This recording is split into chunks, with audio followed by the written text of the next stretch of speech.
Good evening, everyone. Good evening, sir. Good evening, sir. Evening, sir. Good evening, sir. So last class में हम लोगों ने Newton Raphson method के बारे में डिस्कस किया था।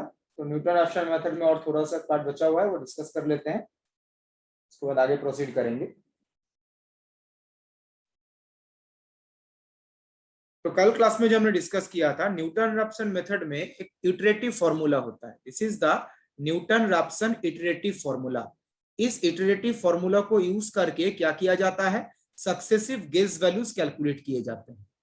ओके, तो this formula is known as the Newton Raphson iterative formula.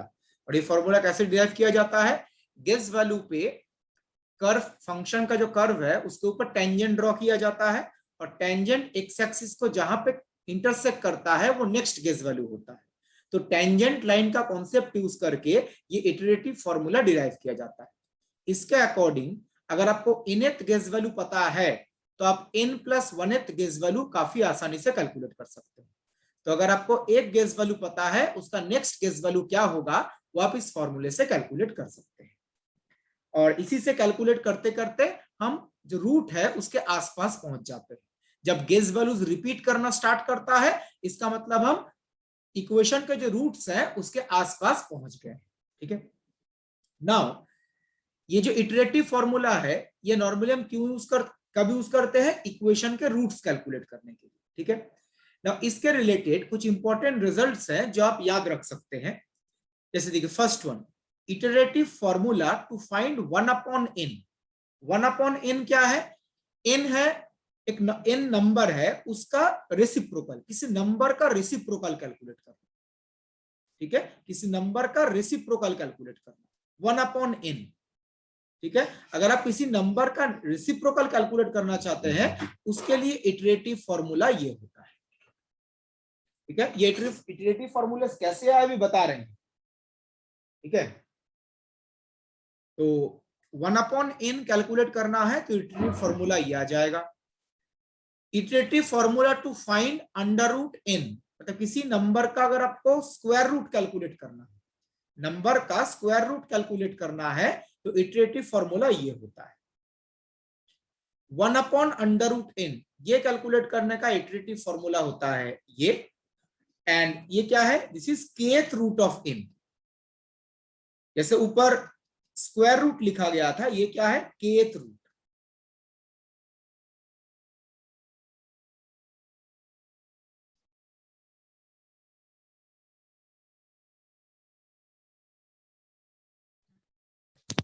Sir voice नहीं आ रहा है। So this is kth root of n. Okay, audio नहीं आ रहा है क्या? हमारा सर।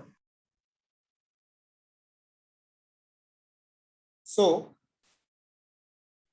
ये कुछ इटरेटिव फॉर्मूलेज हैं। ये बेसिकली जो न्यूटन रैप्सन इटरेटिव फॉर्मूला ऊपर बताया गया है ना, उसी से डिराइव किया जाता है। ठीक है, इनमें से मैं एक बता देता हूं। जैसे ये n का kth रूट कैलकुलेट करना है, जैसे ये स्पेसिफिक फॉर्मूला था स्क्वायर रूट के लिए, ये kth रूट के लिए आपको cube root, fourth root, fifth root, मतलब कोई भी कैलकुलेट करना हो तो आप ये फॉर्मूला यूज कर सकते हैं। ये आया कैसे, देखिए मैं आगे प्रोसीड कर रहा हूं।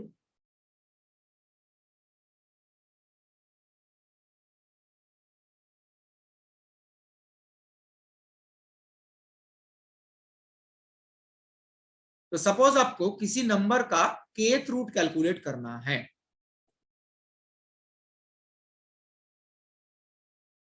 तो kth रूट का नंबर, इसको हमने x से अज्यूम कर लिया। x is the unknown quantity, ये kth रूट हमें कैलकुलेट करना है, उसको x से अज्यूम कर लिया। अब आप देखिए, इसको अगर आप दोनों तरफ, मतलब बेसिकली k को अगर आप राइट हैंड साइड में लेके चले आते हैं, यह जाएगा n is equal to x to the power k, दोनों तरफ to the power k, kth power हमने कैलकुलेट किया, ये लिख सकते हैं। इसको अगर आप इक्वेशन के फॉर्म में लिखना चाहें तो यह जाएगा x to the power k minus n equal to 0। तो ये हमारे पास था kth root of n calculate करना था, उसको हमने x अज्यूम किया। दोनों तरफ अगर पावर में आप k ले लेते हैं तो ये आ जाएगा n equal to x to the power k, तो x to the power k minus 1। इसका मतलब ये जो इक्वेशन लिखा गया है x to the power k minus n, इस इक्वेशन के जो रूट्स होंगे वही क्या रिप्रेजेंट करेंगे, kth root of n। So roots of the equation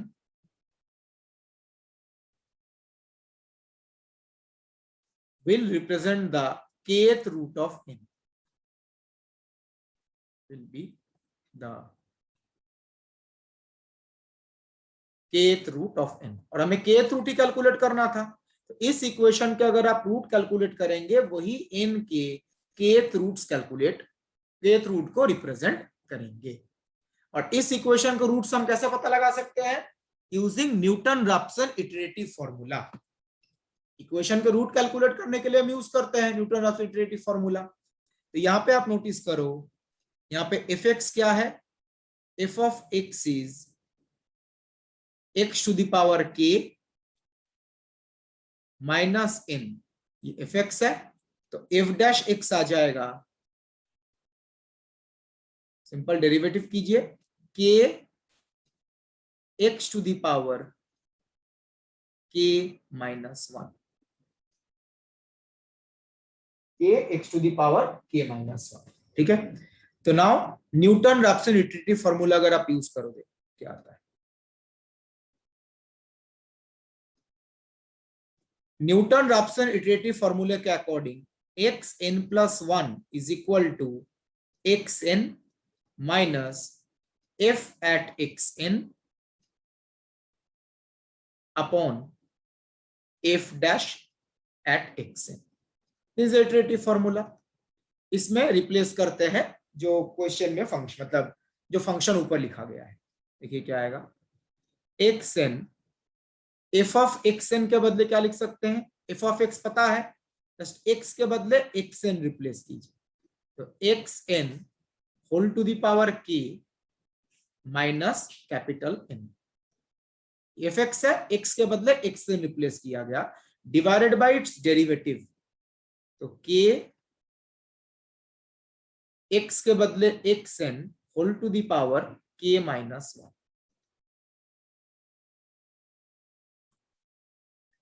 ये डेरिवेटिव हमने ऑलरेडी कैलकुलेट किया था, इस डेरिवेटिव में x के बदले क्या रिप्लेस कर दिया गया, xn रिप्लेस कर दिया।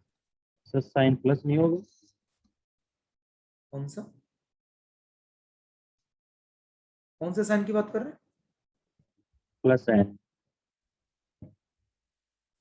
प्लस ये यस हमने सर। ये पूरे टर्म के साथ ही हमने रखा है ना, अभी माइनस मल्टीप्लाई कहाँ किया है। अच्छा ओके सर। ठीक है, तो यहाँ पे आप देखो, अगर आप एलसीएम लेते हैं तो एलसीएम आ जाएगा के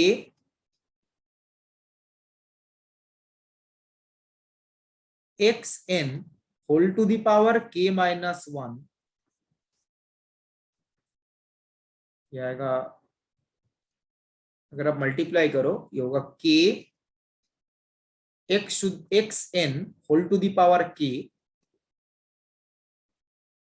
minus x n whole to the power k, और यहां पे हो जाएगा minus minus plus capital N. Just हमने एलसीएम कैलकुलेट किया तो एलसीएम कैलकुलेट करने के बाद ये आ जाएगा, तो सिंपल है। तो यहां से आप देखो, यहां पे आप लिख सकते हो k minus 1 into x to the power n whole to the x n whole to the power k plus capital N upon k into x n whole to the power k minus 1। आप ये check करके देखिए, ये expression और पिछले slide में जो expression लिखा गया था ना इटरेटिव फॉर्मूला, वो बेसिकली सेम ही है। तो इसको दो पार्ट में डिवाइड कर दीजिए, इसको 2 पार्ट में डिवाइड कर दीजिए, ये जो लिखा गया था पीछे वही आ जाएगा, ये जो पीछे था ये फॉर्मूला ये आ जाएगा। बस 2 पार्ट में डिवाइड कर दीजिए, एग्जैक्टली ये आ जाएगा।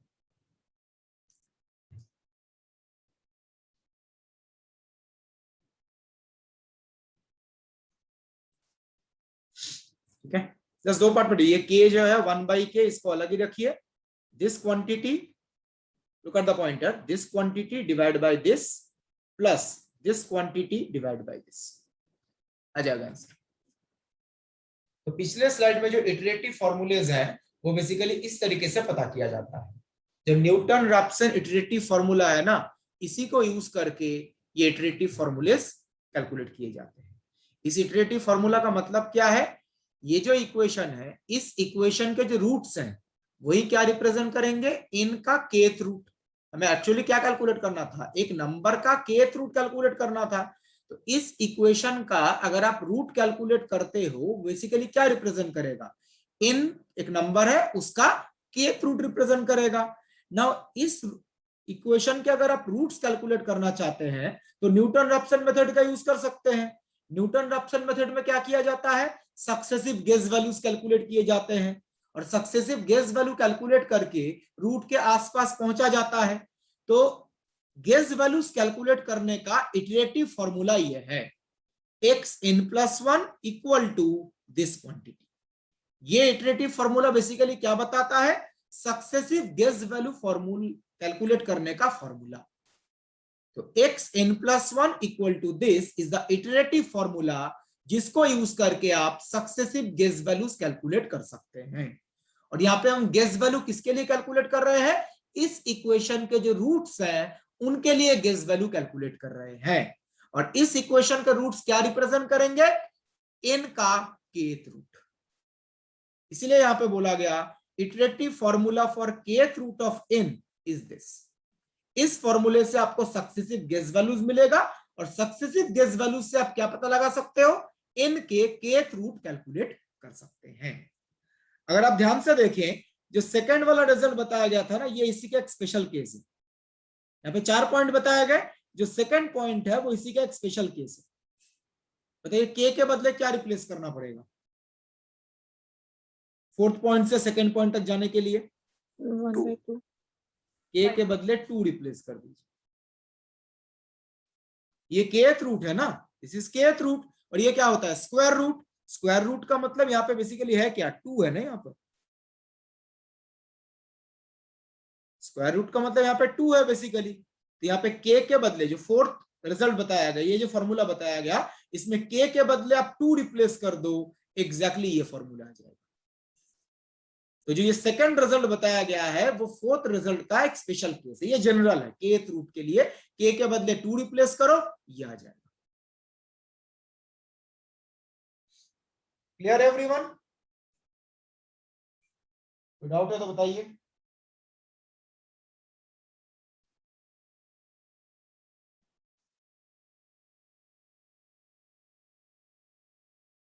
बिल्कुल, क्यूब रूट कैलकुलेट करना है तो के बदले 3 लिखेंगे, ये क्वेश्चन हो सकता है। जैसे स्क्वायर रूट लिखा है, अगर आपको क्यूब रूट पूछा जाता है तो इस फॉर्मूले में के बदले क्या रखेंगे, 3। क्यूब रूट के लिए यहाँ पे के का वैल्यू 3 होगा, ये क्वेश्चन बन सकता है। अगर आपको ये जनरल फॉर्म पता है, स्क्वायर रूट हो क्यूब रूट हो, आप आसानी से कैलकुलेट कर सकते हो। Any other questions?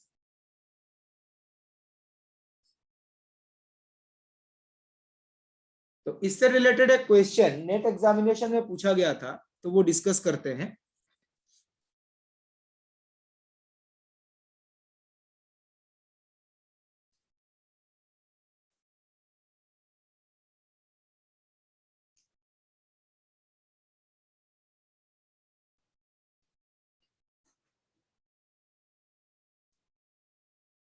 ये नेट जून 2019 का क्वेश्चन है। सर एक बार बैक स्लाइड शो कर दीजिए।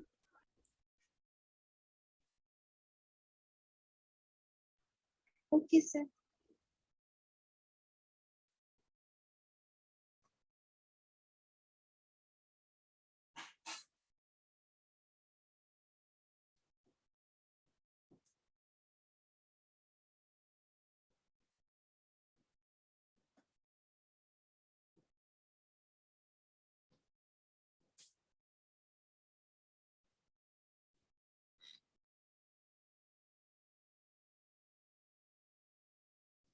तो ये इक्वेशन गिवन है, इस इक्वेशन के पॉजिटिव रूट कैलकुलेट करना है यूजिंग न्यूटन रैप्सन मेथड। तो इक्वेशन क्या है, x2 sin x। Obviously polynomial equation तो नहीं है, जैसे बताया गया था जो न्यूटन जो मेथड हम डिस्कस कर रहे हैं वो पॉलिनोमियल इक्वेशन हो या ट्रांसेंडेंटल इक्वेशन हो, दोनों के लिए एप्लीकेबल है, ठीक है। बट हमने अभी तक जो एग्जांपल डिस्कस किए हैं वो polynomial equation, because transcendental equation में कैलकुलेशन काफी लेंदी हो जाता है अगर हम एग्जैक्ट रूट कैलकुलेट करना चाहें तो। बट यहाँ पे एग्जैक्ट रूट कैलकुलेट करने को नहीं बोला गया है। वैसे आपको लग सकता है आपने बोला था एग्जाम में पॉलिनोमियल ही पूछा जाता है, ट्रांसेंडेंटल तो पूछा नहीं जाता। अब देखिए यहाँ पे ट्रांसेंडेंटल इक्वेशन तो है, ये साइन एक्स का मतलब ट्रांसेंडेंटल इक्वेशन तो होगा, बट इस क्वेश्चन में आपको रूट कैलकुलेट नहीं करना है। रूट कैलकुलेट करने को बोला जाता तो ये काफी लेंदी सा कैलकुलेशन होता।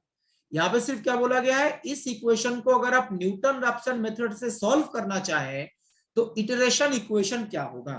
इटरेशन इक्वेशन का मतलब इटरेटिव फॉर्मूला जो हम डिस्कस कर रहे थे। तो इस इक्वेशन को अगर आप न्यूटन रैप्सन मेथड से सॉल्व करना चाहते हैं तो इटरेशन इक्वेशन क्या होगा, मतलब जो गेस वैल्यूज हैं वो किस इक्वेशन को या किस रिलेशन को फॉलो करेंगी, जो सक्सेसिव गेस वैल्यूज है। तो यहाँ पे आप चेक करके देखो एफ एक्स क्या है, F x is x minus 2 sin x. X minus 2 sin x. x minus 2 sin x। F x equal to 0 होता है तो 2 sin x को लेफ्ट हैंड साइड में लेके जाइए, x minus 2 sin x। Okay, now इसका अगर आप डेरिवेटिव कैलकुलेट करो, because Newton Raphson iterative formula में डेरिवेटिव भी होता है, तो f डैश x, x का डेरिवेटिव 1, sin x का derivative cos x, 1 minus cos 2x। Now according to Newton Raphson iterative formula हम लिख सकते हैं xn plus 1 equal to xn minus f at xn upon f dash at xn।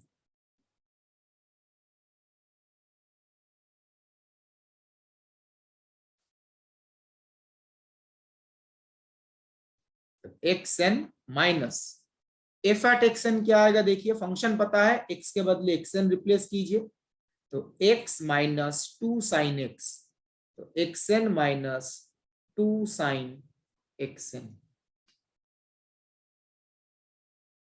Upon इसका derivative 1 minus 2 cos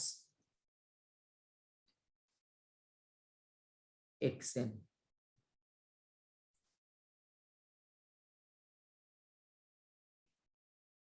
ठीक है, now just इसको simplify करना है।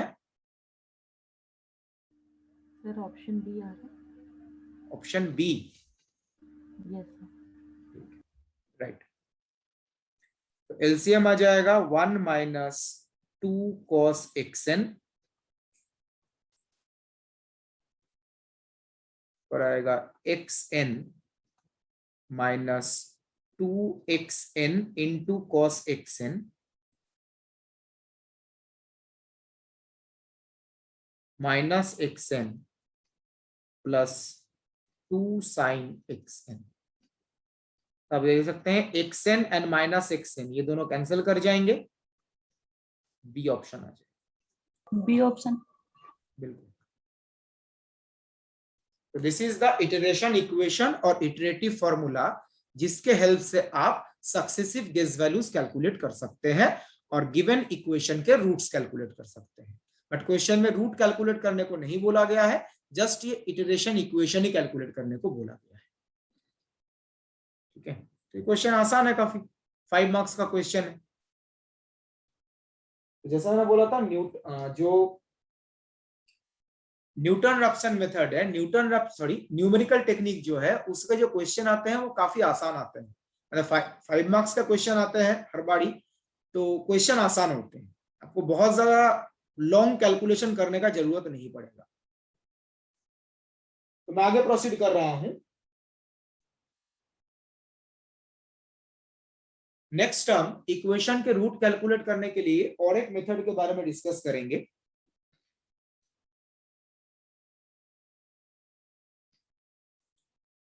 that is regular falsi method और method of false position।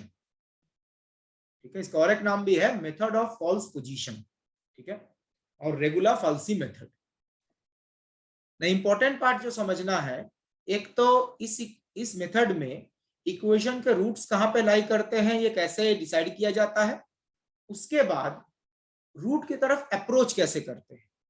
जैसा हमने देखा था बाइसेक्शन मेथड और न्यूटन रैप्सन मेथड में रूट की तरफ अप्रोच करने का तरीका अलग था, तो रेगुलर फाल्सी मेथड में भी रूट की तरफ अप्रोच करने का तरीका अलग है। ये जितने भी डिफरेंट मेथड हम डिस्कस कर रहे हैं ना, इसमें रूट की तरफ अप्रोच करने का जो स्टेप्स होते हैं वो स्टेप्स डिफरेंट होते हैं। बाइसेक्शन मेथड में क्या किया जा रहा था, उसमें इंटरवल को हाफ हाफ किया जा रहा था, इंटरवल को हाफ, फिर 1/4, फिर 1/8 करके रूट की तरफ अप्रोच किया जा रहा था।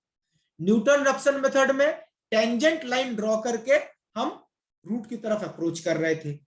इस केस में रूट की तरफ अप्रोच करने का तरीका डिफरेंट है और वो समझना जरूरी है, बिकॉज उसके अलावा बाकी तो कुछ फॉर्मूलेज है और कुछ कैलकुलेशन, और तो कुछ है नहीं, एक फॉर्मूला होगा उसके अकॉर्डिंग कैलकुलेशन करना है। तो स्टेप 1 देखिए, ये स्टेप 1 जो है ये बाइसेक्शन और न्यूटन रैप्सन मेथड के साथ सेम। आपको क्या करना है, एक इंटरवल डिसाइड करना है a to b, जिस इंटरवल में f of x कंटिन्यूअस होना चाहिए and f of a and f of b are of opposite signs। जो f of a और f of b है वो क्या होना चाहिए, ऑपोजिट साइन का होना चाहिए। तो fa इंटू एफ बी ये प्रोडक्ट नेगेटिव होगा, इसका मतलब fx equal to 0, this equation will have at least one real root in the interval a to b। ये तरीका बाइसेक्शन न्यूटन रैप्सन में जैसे बताया था वैसे ही सेम है। एक इंटरवल चूज करो, fa f b opposite sign का होना चाहिए, ऑपोजिट साइन का मतलब बीच में कहीं ना कहीं पे 0 होगा, जहां पे 0 होगा वहीं पे इक्वेशन का रूट एग्जिस्ट करेगा।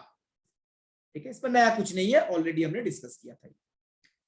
नाउ रेगुलर फाल्सी मेथड में ये स्टेप वैल्यू गेस वैल्यूज जो है वो कैलकुलेट कैसे किए जाते हैं, मतलब रूट्स की तरफ अप्रोच कैसे किया जाता है वो समझना जरूरी है। एक्सक्यूज मी सर, सर आपने इसका एक दूसरा नाम भी बताया था सर, वो रिपीट कर देंगे? Method of false position. Thank you sir.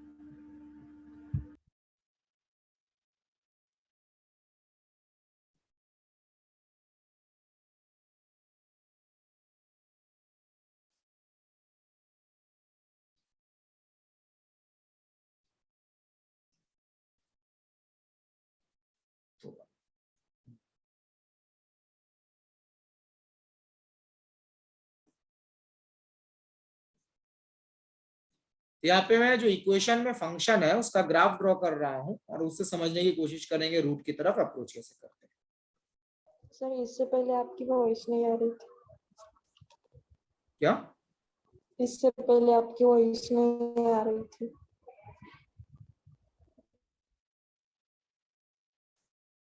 तो this is the graph of the function और ये एग्जैक्ट रूट है, this is the exact root. ठीक है, जहां पे सर्कल किया गया वो एग्जैक्ट रूट है। अब आप यहाँ पे चेक करो, यहाँ पे क्या बोला जाता है, एक इंटरवल हम चूज करते हैं, सपोज वो इंटरवल a to b है। न्यूटन रैप्सन मेथड में जैसे इनिशियल गेस वैल्यू होता है ना, यहाँ पे इनिशियल गेस वैल्यू ऐसा कोई नहीं होता कुछ। ठीक है, सपोज ये a to b ये इंटरवल है, कैसे ये चूज किया, a पे पॉजिटिव b पे नेगेटिव, तो this is a and this is b। तो एक आप यहाँ पे देख सकते हैं x इक्वल टू a पे फंक्शन का वैल्यू नेगेटिव है या पॉजिटिव है? नेगेटिव। ठीक है, suppose this is the point P और P पॉइंट का कोऑर्डिनेट कितना होगा? a minus x a minus f a. fa। fa just minus sign है जो है वो fa के अंदर ही चला आएगा। Okay sir. ठीक है, फंक्शन का वैल्यू नेगेटिव एंड जो B पॉइंट है उसके कॉरिस्पॉन्डिंग अगर हम कर्व के ऊपर पॉइंट देखते हैं, इसको बोल दिया Q, इसका कोऑर्डिनेट होगा B f of B। कि फंक्शन का वैल्यू पॉजिटिव नेगेटिव कुछ भी आते रहे, पर जैसे पता चल रहा है एफ ए नेगेटिव आएगा, एफ बी पॉजिटिव आएगा। ठीक है, रेगुलर फॉल्सी मेथड में किया जाता है, इन दो पॉइंट्स को ज्वाइन किया जाता है। ये ए बी चूज कर लिया आपने, इन दो पॉइंट्स को एक स्ट्रेट लाइन से ज्वाइन कर,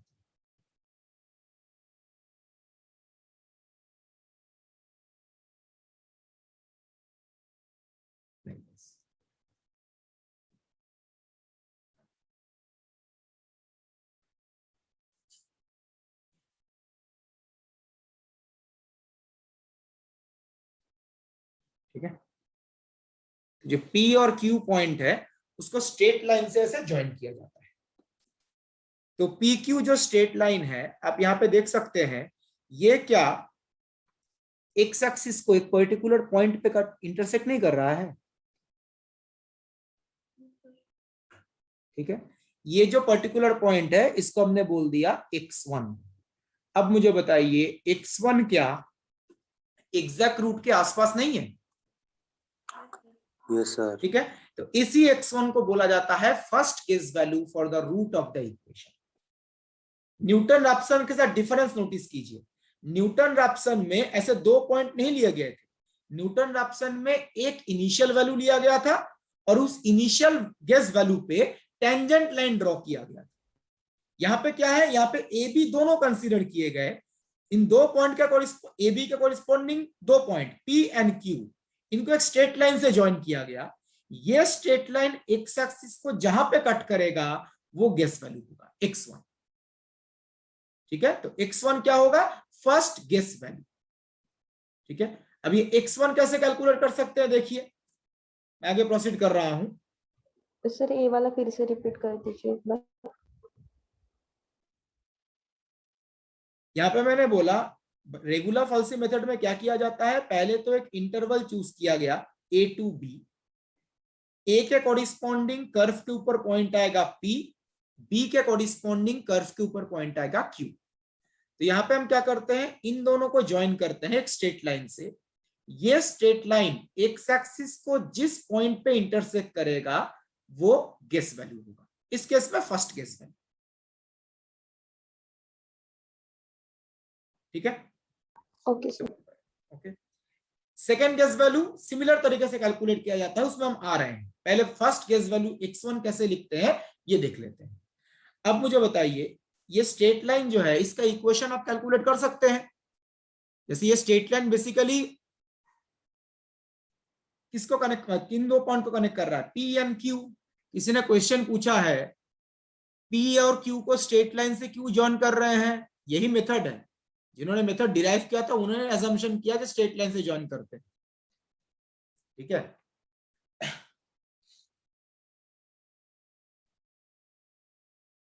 ये मेथड का ही पार्ट है जो स्ट्रेट लाइन से ज्वाइन करके वो चेक किया गया। अगर आर्बिट्ररी कर्व ऐसे करेंगे तब तो दिक्कत हो जाएगी ना। आर्बिट्ररी कर्व आप स्टेप बाय स्टेप कैलकुलेट कैसे करोगे। तो इन दो स्ट्रेट लाइन, इन दो पॉइंट को ज्वाइन कर रहा है जो स्ट्रेट लाइन PQ, उसका इक्वेशन क्या लिख सकते हो आप,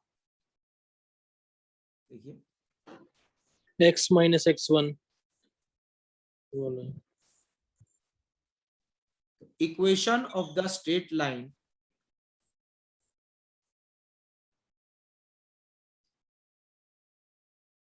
PQ, स्ट्रेट लाइन का इक्वेशन कैलकुलेट करते हैं y माइनस y1, तो y माइनस y1, y1 मतलब फर्स्ट पॉइंट के कोरिस्पॉन्डिंग जो y कोऑर्डिनेट है, f a divided by y2 minus y1, तो y2 होगा f b minus y1 f a equal to x minus x1, x1 है a upon x2 minus x1, x2 है b, x1 है b। तो PQ जो straight line draw किया गया उसका इक्वेशन जो है वैसा होगा। ठीक है, अब हम गेस वैल्यू कैसे चेक कर रहे हैं, ये स्ट्रेट लाइन जो है वो एक्स एक्सिस को जहां पे इंटरसेक्ट करेगा वो फर्स्ट गेस वैल्यू। अब मुझे बताइए at point of intersection y is equals to 0, at point of intersection, हम point of intersection x axis के ऊपर ले रहे हैं, तो y इक्वल टू 0 और x का वैल्यू क्या लेंगे? x1 x1. तो at point of intersection on x axis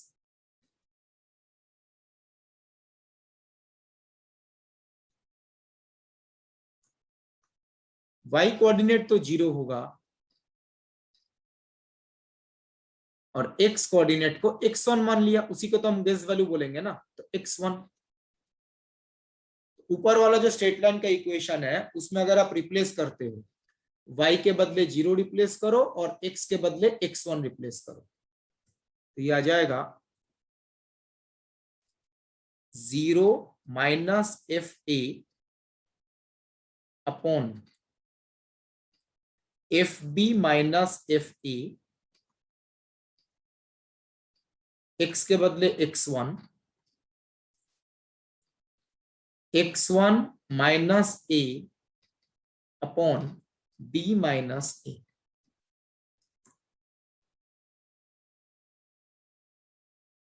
यह सब काफी आसानी से x1 कैलकुलेट कर सकते हैं.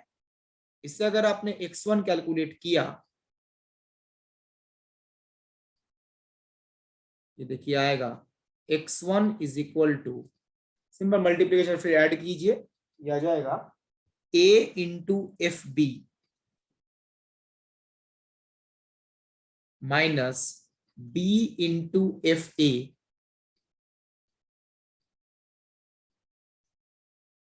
Upon f b minus f A.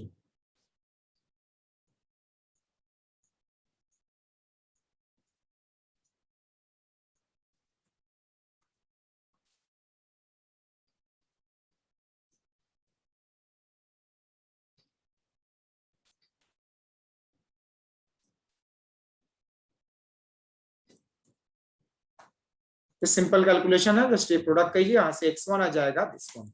This is the first guess value. तो रेगुलर फॉल्सी मेथड में जो फर्स्ट गेस वैल्यू है वो इस तरीके से कैलकुलेट किया जाता है. न्यूटन रैप्सन में हम टेंजेंट लाइन ड्रॉ कर रहे थे, इस केस में दो पॉइंट को ज्वाइन कर रहे हैं, पी क्यू पॉइंट को, और एक्स एक्सिस को जहां पे इंटरसेक्ट करेगा वो फर्स्ट गेस वैल्यू. तो इससे हम फर्स्ट गेस वैल्यू पता कर सकते हैं. अब क्वेश्चन आता है, जो फर्स्ट गेस वैल्यू तो पता कर लिया, what about second guess value? फिर ग्राफ में जाते हैं, देखिए सर ये x और y की वैल्यू अपने मन से ले रहे हैं, मतलब ये y बराबर 0 और x बराबर 1 बन गया. अगर आपको पूछा जाए इस पॉइंट का कोऑर्डिनेट क्या होगा जहां पे एक्स एक्सिस को कट कर रहा है, तो आप क्या लिखोगे? हम तो इंटरसेक्शन की बात कर रहे हैं ना, तो इस पॉइंट पे y 0 नहीं होगा जी सर. और x कितना होगा? x1. तो ये इंटरसेक्टिंग पॉइंट ले रहा है ना, तो उसके अकॉर्डिंग y को 0, x को x1. Okay sir. सर यहाँ पे प्लस ए भी आएगा? प्लस ए नहीं, यही आएगा, चेक करके देखो. तो सारा कुछ करने के बाद ये फॉर्म आ जाएगा. ये पहले b माइनस इधर मल्टीप्लाई करो, फिर प्लस ए करो, फिर पूरा कैलकुलेशन करो, ये एक्सप्रेशन आएगा.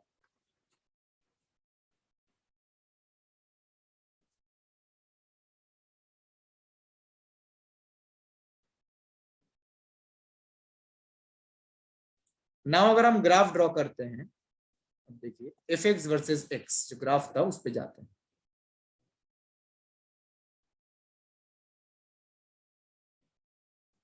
अब मुझे बताइए, इसका जो ग्राफ है वो ऐसा कुछ हमने ड्रॉ किया था.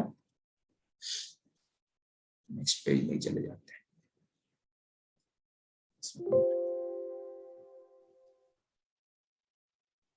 इसके बाद वाले जो गेस वैल्यूज है वो सेम कॉन्सेप्ट यूज करके कैलकुलेट करें, ठीक है. तो फंक्शन का जो ग्राफ था उसको पहले ड्रॉ कर लेते हैं, तो समझने में आसानी होगी.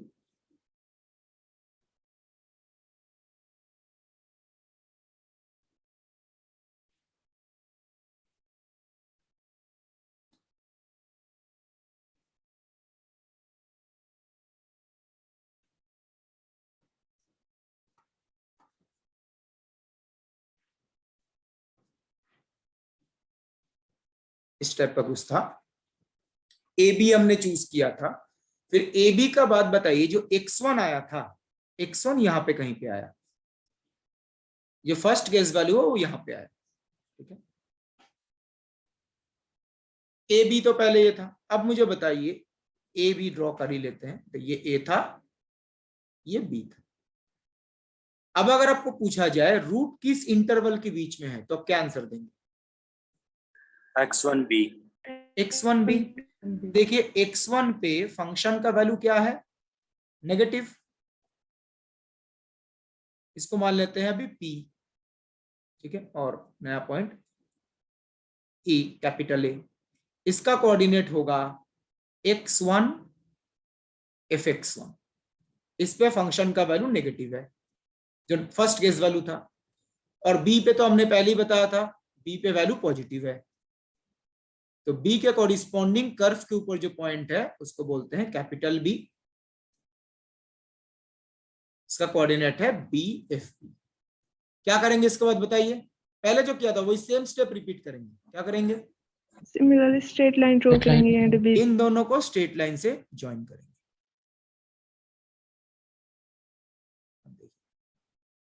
इन दोनों को अगर आप स्ट्रेट लाइन से ड्रॉ कर रहे हैं तो क्या एग्जैक्ट रूट के और करीब नहीं पहुंच रहा है? ये एग्जैक्ट रूट है। हमने एक स्टेप कैलकुलेट किया तो हमने x1 मिला। दूसरा स्टेप में सेम प्रोसीड्यूर फॉलो करेंगे, x1 पे नेगेटिव, b पे पॉजिटिव, तो x1 और b के बीच में होगा। नाउ इन दो पॉइंट को स्ट्रेट लाइन से ड्रॉ कर दो। अब ये दो स्ट्रेट लाइन से ड्रॉ करेंगे तो ये जो इंटरसेक्ट कर रहा है ये नया गेस वैल्यू होगा, और ये जो सेकंड गेस वैल्यू है वो x के और ज्यादा करीब है।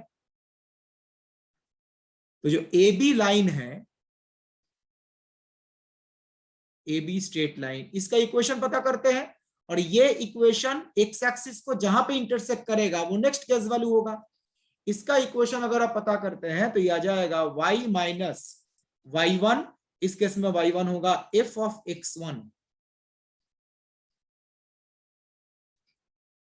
Upon y2 minus y1, this into equal to x minus x1, इस केस में x1 ही है, divided by x2 minus x1, x2 है b, ठीक है ना। ये जहां पे y एक्सिस को सॉरी x एक्सिस को इंटरसेक्ट करेगा वही हमारा नेक्स्ट गेस वैल्यू होगा। तो क्या करेंगे हम? y के बदले क्या रिप्लेस करेंगे? 0, और x के बदले x2, हम next guess value second guess value की बात कर रहे हैं। तो यहाँ पे कैलकुलेट करके देखो, y के बदले 0, x के बदले x2, यहां से आपको x2 पता चलेगा। x2 आ जाएगा, देखिए basically x1 into f of b minus b into f of x1 upon fb minus fd, and this is the second guess value or guess value after second iteration। इसी तरीके से successive guess value calculate किए जाते हैं और exact root के आसपास पहुंचा जाता है। सर x1 होगा ना sir, f of x1, right, f of x1 fb minus f of x। ऐसे x2 को यूज करके फिर x3 कैलकुलेट करेंगे, x4 कैलकुलेट करेंगे। अब यहाँ पे आप एक चीज नोटिस करो, आपको लगेगा ये फॉर्मूला तो हर बार चेंज होता रहेगा। जैसे न्यूटन रैप्सन मेथड में एक फिक्स्ड इटरेटिव फॉर्मूला था, न्यूटन में एक फिक्स्ड फॉर्मेट था, उससे हम सक्सेसिव गेस वैल्यूज कैलकुलेट कर रहे थे। इसमें तो हर बार कुछ नया ए बी ऐसा कुछ चेंज होता रहेगा। अगर आप थोड़ा सही से ध्यान रखो, आप मतलब याद रख सकते हैं ये पर्टिकुलर फॉर्मेट क्या है। अगर आप सही से ऑब्जर्व करो, ये फॉर्मेट याद रखना इतना मुश्किल नहीं है। मैं थोड़ा पीछे जा रहा हूं, देखिए फर्स्ट स्टेप में यहाँ पे रूट किस इंटरवल में था? यहाँ पे रूट किस इंटरवल में, जो इनिशियल चूज किया गया था, रूट किस इंटरवल में था? A and B। A and B। तो यहाँ पे जो रूट था वो A to B इस इंटरवल के बीच में कहीं पे था, ठीक है, तो इसीलिए फर्स्ट गेस वैल्यू क्या आया था, फर्स्ट गेस वैल्यू आया था a into f b minus b into f a minus f b minus f a. Just ये फॉर्मेट याद रखो, अब बाकी गेस वैल्यूज अपने आप लिख दो, ठीक है। तो पहला रूट, पहले इनिशियली किस इंटरवल में रूट था, a टू b, तो पहला गेस वैल्यू ये आ गया। अब मुझे बताइए सेकेंड स्टेप में यहां पे आपका गेस वैल्यू कहां पे, सॉरी रूट किस इंटरवल में, x1 to b, वन और बी के बीच। x1 to b। तब कंपेयर करके देखो, जब आपका रूट, फर्स्ट स्टेप की बात कर रहा हूं, जब आपका रूट a टू b इस इंटरवल में है, तो जो पहला गेस वैल्यू आया वो इस फॉर्मेट को फॉलो कर रहा था, a into f b minus b into f of a upon f of b minus f of a।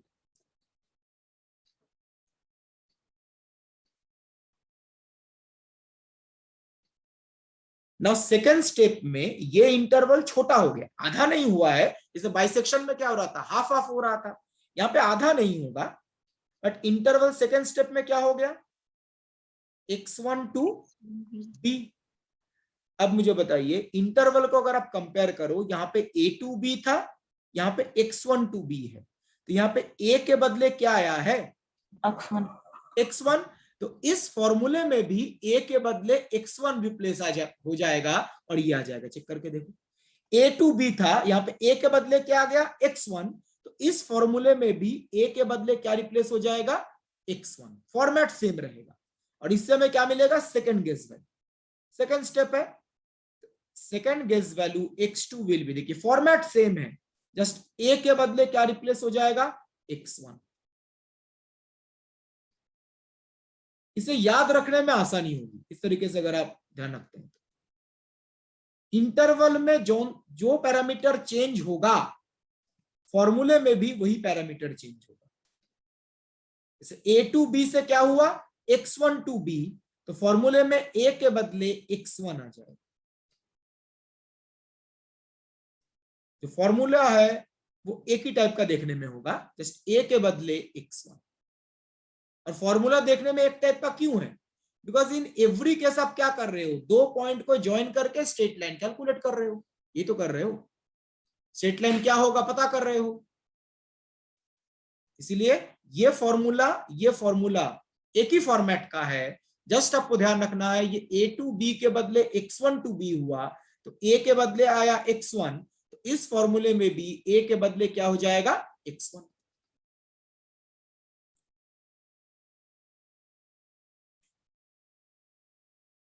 समझ में आया एवरीवन? Yes yes sir. ठीक है, अब आप यहाँ पे एक चीज नोटिस करो, और थोड़ा सा अगर आपने समझा है तो नेक्स्ट गेस वैल्यू का फॉर्मूला भी आप काफी आसानी से बता पाएंगे। अब मुझे बताओ, ये जो सेकेंड गेस वैल्यू है वो यहाँ पे कहीं पे आएगा ना, लुक एट द पॉइंटर, यहाँ पे आएगा। सेकेंड गेस वैल्यू पे फंक्शन का वैल्यू पॉजिटिव आएगा नेगेटिव आएगा, नेगेटिव। तो बोल सकते हैं यहाँ पर नेक्स्ट किस इंटरवल में रूट लाई करेगा, x2 b, x2 to b, because x2 पे नेगेटिव है, b पे पॉजिटिव है, ठीक है, x2 टू b।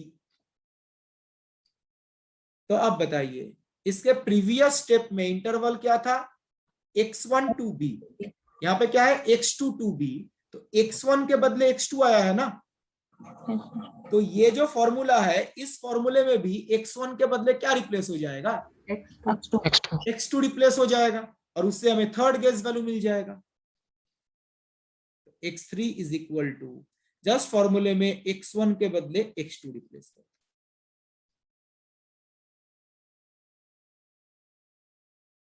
नहीं समझ में आया तो प्लीज आस्क। इस तरीके से आप ये फॉर्मूलेज याद रख सकते हैं।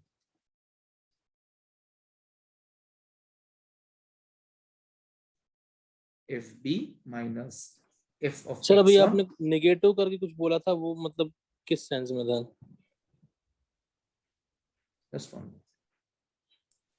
यहाँ पे आप चेक करो ये जो x2 आएगा ये होगा ना, इस पॉइंट पे फंक्शन का वैल्यू पॉजिटिव है या नेगेटिव है,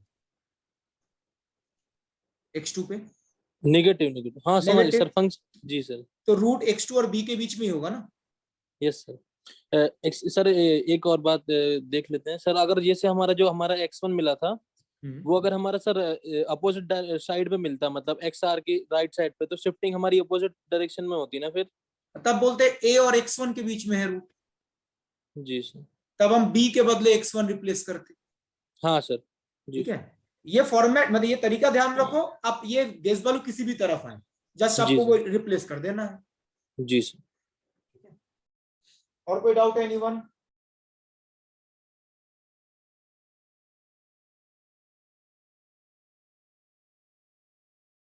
मैं आगे प्रोसीड कर रहा हूं, इसके रिलेटेड एक क्वेश्चन डिस्कस करते हैं।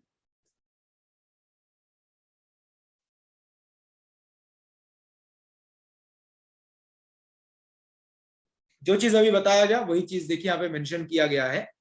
स्टेप 1 तो पहले बताया गया था, how to find guess values. First guess value तो फॉर्मूला यही है। पहले हम क्या मान के चलते हैं, ए टू बी इंटरवल में है, तो फर्स्ट गेस वैल्यू का फॉर्मूला तो फिक्स्ड है, फर्स्ट गेस वैल्यू यही आएगा। ठीक है, नेक्स्ट क्या करते हैं, x1 पे वैल्यू कैलकुलेट करते हैं, find the value at x1। अगर f a into f of x1 negative आता है, इन दोनों का प्रोडक्ट अगर नेगेटिव आता है, इसका मतलब रूट किस इंटरवल में होगा, a to x1। Root will lie in the interval a to x1। तो पहले किस इंटरवल में था, a to b, अभी किस इंटरवल में है, a to x1। तो अब देखिए इस फॉर्मूले में b के बदले क्या रिप्लेस किया गया है, x1। पहले रूट था, मतलब ये जो रूट था वो a to b के अंदर था, अभी यह a और x1, तो b के बदले x1 आ गया, तो फॉर्मूले में भी b के बदले x1। या अगर f of x1 into f of b negative आता है, in that case root will lie in the interval x1 to b। तो पहले क्या था, a to b, अभी हुआ x1 to b, तो a के बदले क्या रिप्लेस हो जाएगा, x1, और आपको सेकेंड गेस बन मिल जाएगा। इन दोनों में से कोई एक ही होगा। हमने जो भी एग्जांपल डिस्कस किया था ना, ग्राफ से जो समझा था, वो ये केस था। अगर रूट x1 टू b के बीच में होता है तो सेकेंड गेस वैल्यू ये आएगा, लेकिन अगर रूट 8 और x1 के बीच में होता है तो सेकेंड गेस वैल्यू ये लिखेंगे, b के बदले x1 रिप्लेस कर दिया गया। ठीक है, तो ग्राफ से जो स्टेप्स हमने एक्सप्लेन किया वही लिखा गया। ठीक है,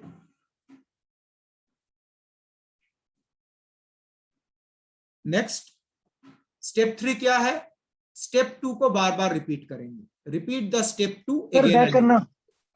जो स्टेप 2 है उसको अगेन एंड अगेन जो है वो रिपीट करना है।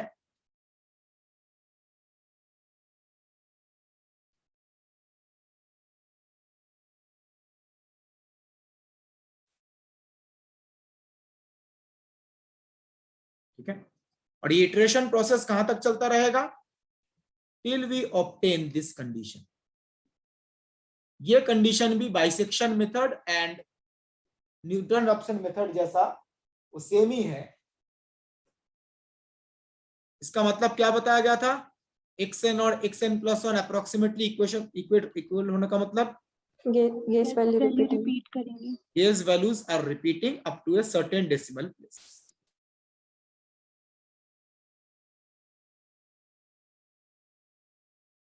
And x equal to xn पे फंक्शन का वैल्यू अप्रोक्सीमेटली 0 हो जाएगा, तो हम x इक्वल टू xn को बोलेंगे approximate root of the given equation. अब देखिए तीनों मेथड में ना स्टेप 1 और स्टेप 3, मतलब फर्स्ट स्टेप और लास्ट स्टेप सेम ही है। बाइसेक्शन मेथड हो, न्यूटन रैप्सन हो या रेगुलर फॉल्सी मेथड हो, जो फर्स्ट स्टेप और लास्ट स्टेप है वो तो सेम ही है तीनों में। डिफरेंस सिर्फ जो इंटरमीडिएट स्टेप है उसमें आ रहा है, जब रूट्स की तरफ कैसे अप्रोच कर रहे हैं उसमें डिफरेंस है। फर्स्ट स्टेप लास्ट स्टेप तो सेम है। फर्स्ट स्टेप मतलब रूट्स किस इंटरवल में है वो कैसे डिसाइड करते हैं, वो भी कॉमन है।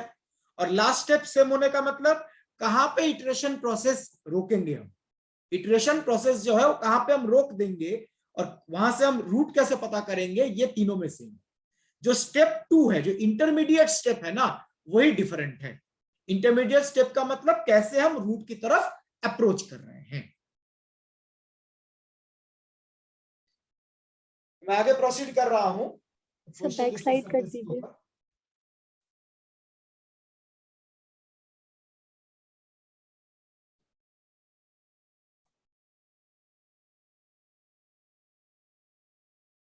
Okay sir.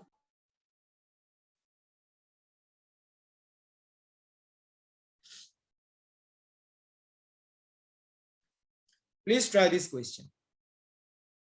सर थोड़ा बैक साइड।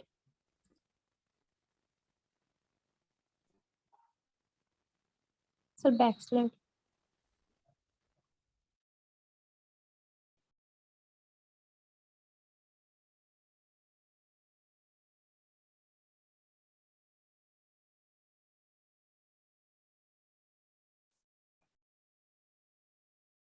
क्वेश्चन में क्यूबिक इक्वेशन गिवन है, एक्स क्यूब माइनस 2x माइनस 5 इक्वल टू 0।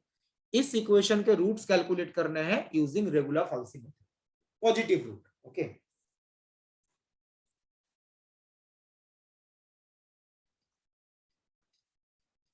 तो ऑप्शन देखिए पता चल जाएगा। यहां पे बताइए ए एंड बी कितना है। एक तरफ पॉजिटिव आना चाहिए, एक तरफ नेगेटिव आना चाहिए।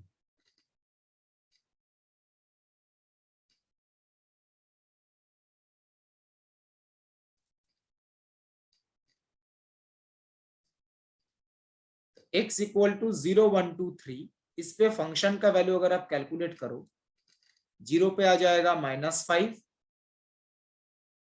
1 पे आ जाएगा 1 - 2 - 5 -6, 2 पे आ जाएगा 8 -4 -5 -1 -1 and 3 16 27 -6 +16। तो आप यहाँ पे देखिए x इक्वल टू 2 पे नेगेटिव आ रहा है एंड x इक्वल टू 3 पे पॉजिटिव आ रहा है, तो इसके बीच में कहीं ना कहीं पे 0 होगा। तो a is 2, b is 3 in this case. जो इनिशियल इंटरवल चूज करेंगे वो है 2 to 3।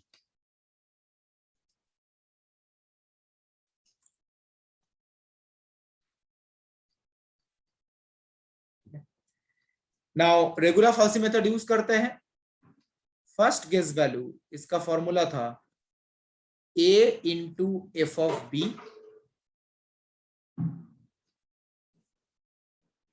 Minus b into f of a upon b minus a,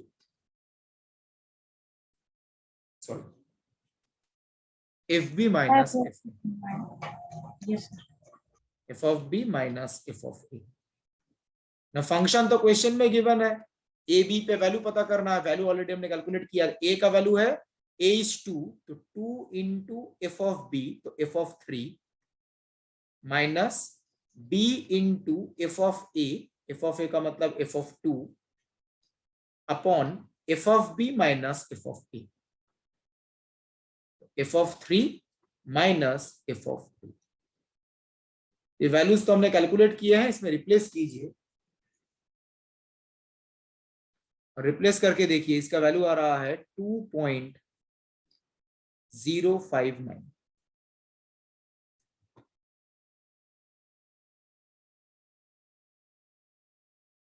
2.059।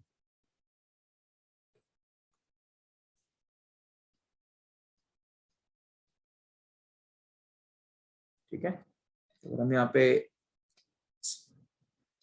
a था 2 और a पे वैल्यू क्या था नेगेटिव, b है 3 और b पे वैल्यू क्या है पॉजिटिव। अपने फर्स्ट गेस वैल्यू कैलकुलेट किया x1, तो x1 यहाँ पे कहीं पे होगा 2.059, तो दिस इज x1। अब कैलकुलेट करके देखो x1 पे वैल्यू पॉजिटिव है या नेगेटिव है, इस हिसाब से इंटरवल डिसाइड करेंगे ना। Sir negative. नेगेटिव कितना आ रहा है सर वैल्यू आ रही है -0.402। 0.402 minus. Yes sir.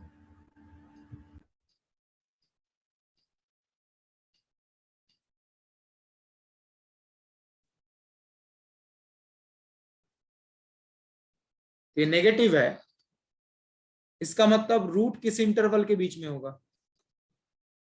x1b x1 to b। तो इनिशियल इंटरवल था a टू b, अभी क्या हो गया x1 टू b। तो किसके बदले x1 रिप्लेस करेंगे? a के बदले। तो पहले इंटरवल कहां से कहां तक था? a टू b, अभी x1 टू b हो गया। तो a के बदले क्या चला आएगा? x1 चला आएगा सेकेंड गेस वैल्यू के फॉर्मूले में। x2 will B equal to, ऊपर जो फॉर्मूला लिखा गया उसमें a के बदले x1 चला आएगा। तो x1 into f of b minus b into f of x1 upon f of b minus f of x1। a के बदले x1 रिप्लेस किया। now ये कैलकुलेट कीजिए और बताइए सेकंड गेस वैल्यू। 2.08। इस केस में अगर आप देखें, मतलब जैसे बताया गया, इस केस में इंटरवल था a टू b, और जब सेकेंड गेस वैल्यू कैलकुलेट करेंगे तो इंटरवल है x1 टू b। इसलिए हमने a के बदले क्या रिप्लेस किया? x1 रिप्लेस किया फॉर्मूला। ये चीज अच्छे से समझ लीजिएगा, तो ये फॉर्मूला गेस वैल्यूज लिखने में दिक्कत नहीं है। तो सेकेंड गेस वैल्यू आएगा 2.08। सर यहाँ पे इंटरवल क्लोज ही आएगा क्या? इंटरवल क्लोज ही आएगा। बाउंड्री पे तो रूट नहीं है, तो आप यहाँ पे ओपन इंटरवल भी लिख सकते हो। इस बाउंड्री पे तो रूट नहीं है ना, बाउंड्री पे अगर रूट आता तो 0 आ जाता, तब इसको ओपन इंटरवल भी लिख सकते हो, इसमें गलती नहीं। इस बाउंड्री पे तो 0 नहीं है ना, तो उसको आप ओपन इंटरवल भी लिख सकते हो, दिक्कत नहीं है। रूट तो अंदर ही होगा, बाउंड्री पे नहीं। और कोई डाउट है एनीवन? सर बाउंड्री पे 0 आता तो क्लोज लेते ना। बाउंड्री पे अगर 0 आता तो ये कैलकुलेट करने का जरूरत क्या था? सपोज ये बाउंड्री है x1, अगर यहाँ पे 0 आ जाता तो वही तो रूट हो जाता। जहां पे ये फंक्शन 0 बनेगा उसी को तो रूट बोल रहे हैं ना। यस सर, वहाँ पे 0 आता तो रूट बोलते, लेकिन उसका इंटरवल क्लोज ब्रैकेट से लिखते ना, ऐसा कुछ। नहीं, मैं बोल रहा हूँ अगर यहाँ पे 0 आ जाता तो क्या ये गेस वैल्यू कैलकुलेट करने का जरूरत पड़ता? सपोज यहाँ पे अगर 0 आ जाता तो ये स्टेप करते क्यों हम? ये मैं बोल रहा हूँ। तो वो लिखने का जरूरत नहीं पड़ता, ओपन क्लोज कुछ लिखने का जरूरत नहीं पड़ता। ये तो हमें गेस वैल्यू कैलकुलेट करना है, इसलिए हम ये इंटरवल चूज कर रहे हैं। अगर यहीं पे 0 आ जाता तो इस स्टेप का जरूरत क्या पड़ता? कोई मतलब नहीं लिखने का। लिखेंगे ही नहीं तो ओपन हो क्लोज्ड हो क्या फर्क पड़ता है?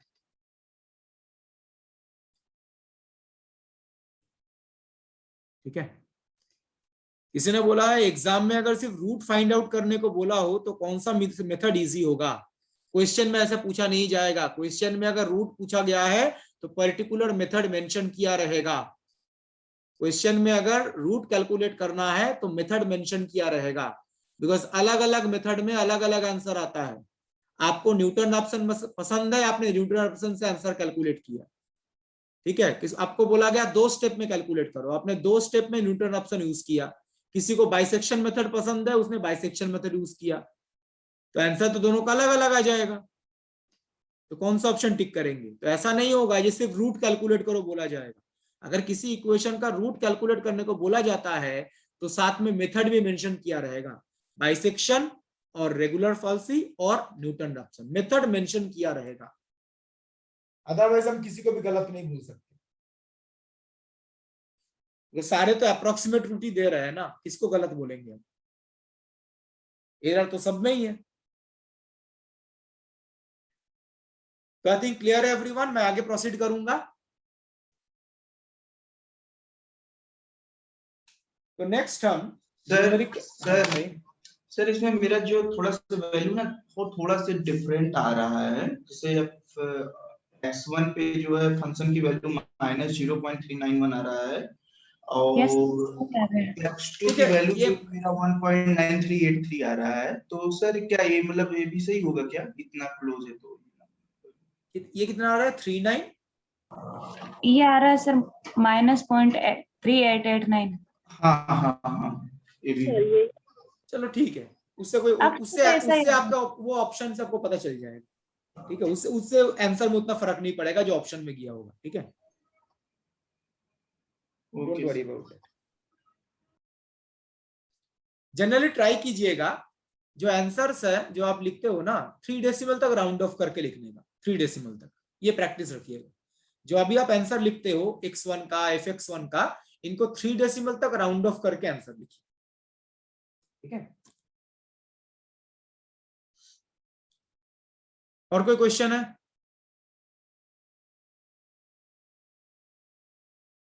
तो मैं आगे प्रोसीड कर रहा हूं।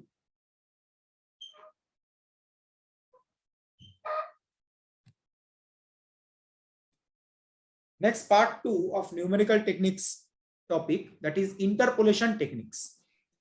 तो नेक्स्ट हम different type of interpolation technique के बारे में डिस्कस करेंगे, बट वो टेक्निक डिस्कस करने के पहले इंटरपोलेशन क्या होता है एंड इंटरपोलेशन टेक्निक में कुछ डिफरेंसेस कैलकुलेट किए जाते हैं, वो डिफरेंसेस कैसे कैलकुलेट करते हैं वो डिस्कस करेंगे, ठीक है। उसके बाद इंटरपोलेशन टेक्निक क्या होता है। तो इंटरपोलेशन टेक्निक जब यूज करते हैं उनमें कुछ डिफरेंसेस कैलकुलेट किए जाते हैं, फॉरवर्ड डिफरेंस, बैकवर्ड डिफरेंस, इनका मतलब क्या है और ये कैलकुलेट कैसे करते हैं, ठीक है। सपोज आपको एक डेटा गिवन है, x और fx के कॉरिस्पॉन्डिंग डेटा गिवन है, तो x के कुछ वैल्यूज गिवन है, x0, x1, x2 up to xn, and corresponding fx के वैल्यूज गिवन है।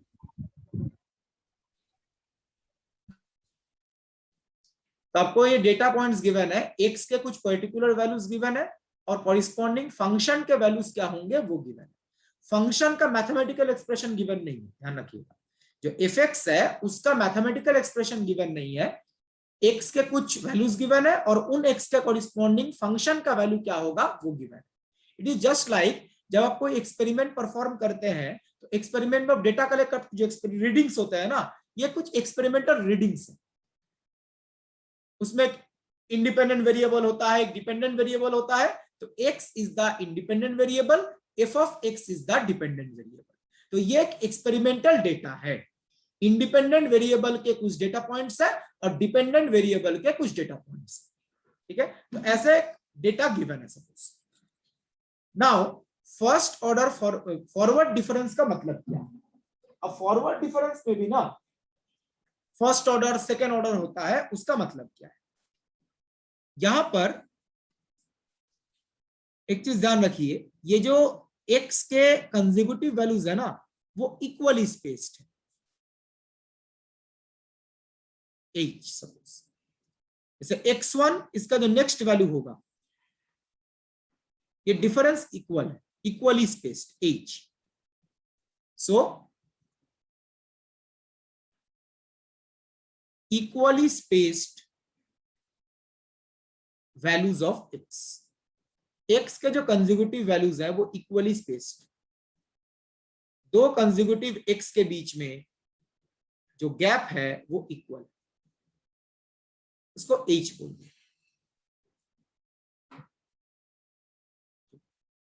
अब फॉरवर्ड डिफरेंस कैसे कैलकुलेट किया जाता है? तो पहले first order forward difference. First order forward difference का मतलब है difference between the consecutive values of y। First order forward difference का मतलब है जो फंक्शन के कंसेक्यूटिव वैल्यूज है, y के कंसेक्यूटिव वैल्यूज है, उनके बीच में डिफरेंस।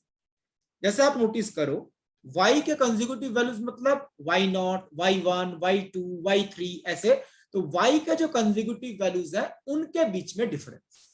इसको अगर आप थोड़ा ऐसे समझे, जो फर्स्ट ऑर्डर फॉरवर्ड डिफरेंस होता है ना, that is related to, I am not telling it is equal to, it is related to first order derivative.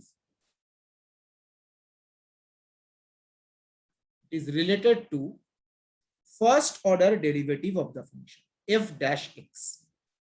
तो first order forward difference is related to first order derivative. First order derivative को तो आप ऐसे भी लिख सकते हो ना, change in the function divided by change in x. इसमें बताइए ये जो न्यूमरेटर में लिखा गया है ये तो चेंज इन द फंक्शन ही है. जो फर्स्ट ऑर्डर फॉरवर्ड डिफरेंस है ना वो बेसिकली इसी क्वांटिटी को रिप्रेजेंट कर रहा है. Difference between two consecutive values of x, that means consecutive values of fx. तो fx में कितना चेंज हुआ है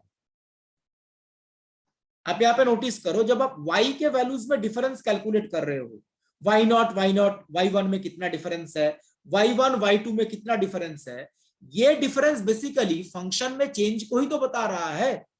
अगर आपको बोला जाए इन दोनों में क्या डिफरेंस है, y1 y2 में क्या डिफरेंस है, ये डिफरेंस बेसिकली क्या शो कर रहा है, इस फंक्शन में कितना चेंज हो रहा है. तो जो फर्स्ट ऑर्डर डेरिवेटिव होता है उसका न्यूमरेटर भी किससे रिलेटेड है, चेंज इन द फंक्शन. और फर्स्ट ऑर्डर फॉरवर्ड डिफरेंस भी किससे रिलेटेड है, चेंज इन द फंक्शन. तो first order forward difference is related to first order derivative of the function. Specifically y के जो कंसेक्यूटिव वैल्यूज हैं उनके बीच में जो डिफरेंस है उसको फर्स्ट ऑर्डर फॉरवर्ड डिफरेंस बोला जाता है. मैथमेटिकली इस तरीके से लिखते हैं. अब इसको देखिए, याद रखने का तरीका क्या है. जो ये फॉर्मूला है, फॉर्मूला में यहां पर देखिए कुछ सफिक्स है, नीचे सबस्क्रिप्ट है ना यहाँ पर, ठीक है. तो डेल्टा वाई आर सबस्क्रिप्ट में क्या है, आर है. अब देखिए यहां पे आर है और यहां पे क्या लिखा गया, y of r plus 1 minus y of r. यहां पे जो r है उसका वैल्यू कहां से कहां तक होगा, r का वैल्यू होगा 0 to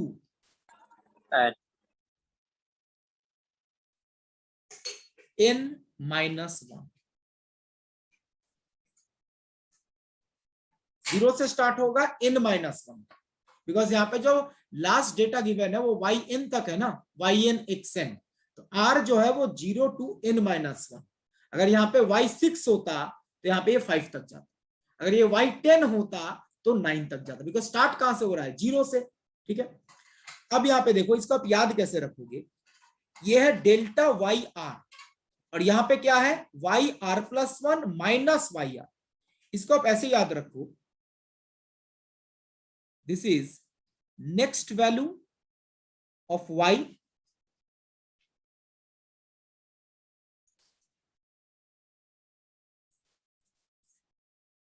next value of y and yr जो है वो है प्रेजेंट वैल्यू ऑफ y.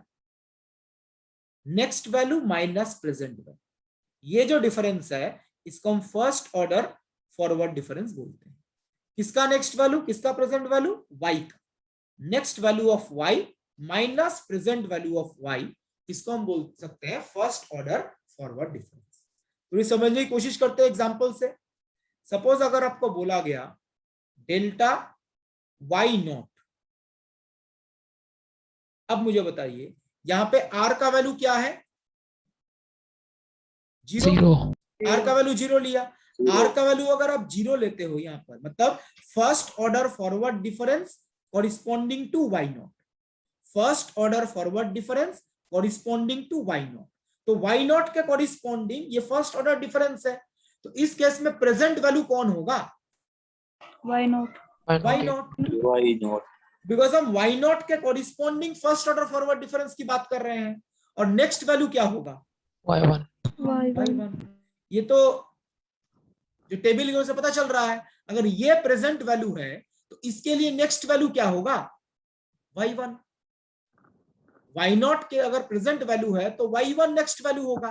अगर y1 प्रेजेंट वैल्यू है तो नेक्स्ट वैल्यू कौन होगा, y2. तो डेल्टा y नॉट आप ऐसे लिख सकते हो, next value minus present value.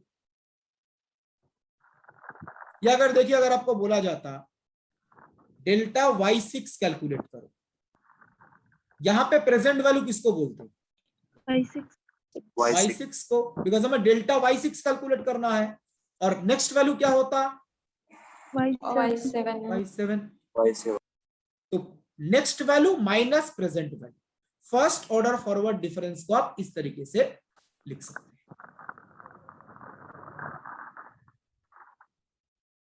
समझ में आई है फर्स्ट ऑर्डर फॉरवर्ड डिफरेंस कैसे कैलकुलेट करते हैं? Yes sir. ओके, तो फर्स्ट ऑर्डर फॉरवर्ड डिफरेंस का मतलब y के कंसेक्यूटिव वैल्यूज के बीच में डिफरेंस। ना सेकेंड ऑर्डर का मतलब क्या होगा, देखिए मैं आगे प्रोसीड कर रहा हूं।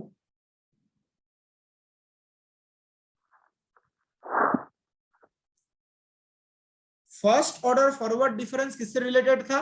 फर्स्ट ऑर्डर डेरिवेटिव से। Similarly second order forward difference किससे रिलेटेड होगा? Second order derivative. अब बताइए सेकेंड ऑर्डर डेरिवेटिव जो है वो बेसिकली है d2f dx2। इसको हम ऐसे भी लिख सकते हैं,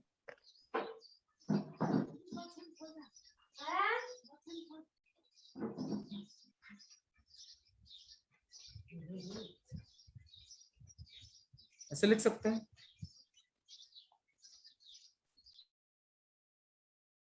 अब आप मुझे बताइए ये जो क्वांटिटी है इसको अगर हम चेंज के फॉर्मेट में देखें, ये dx तो चेंज इन x है, ये जो नीचे dx है ये चेंज इन x है। ये जो d ऑफ df dx है न्यूमरेटर में ये किसका चेंज रिप्रेजेंट कर रहा है? फंक्शन का, not function, first order derivative का। First order derivative. Second order derivative क्या होता है? फर्स्ट ऑर्डर में कितना चेंज हुआ है, ठीक है। थर्ड ऑर्डर डेरिवेटिव क्या होता है? सेकेंड ऑर्डर में कितना चेंज हुआ है। किसी का माइक बार बार ऑन हो रहा है, प्लीज ऑफ कीजिए। पूजा शर्मा। तो फर्स्ट ऑर्डर डेरिवेटिव का मतलब क्या था? फंक्शन में कितना चेंज हुआ है। सेकेंड ऑर्डर डेरिवेटिव का मतलब होता है फर्स्ट ऑर्डर में कितना चेंज हुआ। थर्ड ऑर्डर का मतलब होता है सेकेंड ऑर्डर में कितना चेंज हुआ। तो इसको आप लिख सकते हो change in first order derivative in the numerator divided by denominator में क्या है? चेंज इन x। फर्स्ट ऑर्डर डेरिवेटिव में जो चेंज है उसको सेकेंड ऑर्डर, ठीक है। Similarly second order forward difference का मतलब क्या होगा? Difference between consecutive values of first order forward difference. First order forward difference के कंसेक्यूटिव वैल्यूज के बीच में जो डिफरेंस है उसको सेकेंड ऑर्डर डिफरेंस बोलते हैं। रिपीट करते हैं, जैसे फंक्शन के कंसेक्यूटिव वैल्यूज के बीच में जो डिफरेंस है उसको हम क्या बोलते थे? First order forward difference. First order forward difference के कंसेक्यूटिव वैल्यूज के बीच में जो डिफरेंस होगा उसको सेकेंड ऑर्डर फॉरवर्ड डिफरेंस। वैसे ही सेकेंड ऑर्डर फॉरवर्ड डिफरेंस के कंसेक्यूटिव वैल्यूज के बीच में जो डिफरेंस होगा उसको क्या बोलेंगे? Third order forward difference. तो जैसे first order, second order, third order derivative define किया जाता है उसी तरीके से first order, second order, third order forward difference भी डिफाइन करते हैं। देखिए सेकेंड ऑर्डर फॉरवर्ड डिफरेंस को ऐसे लिखा गया,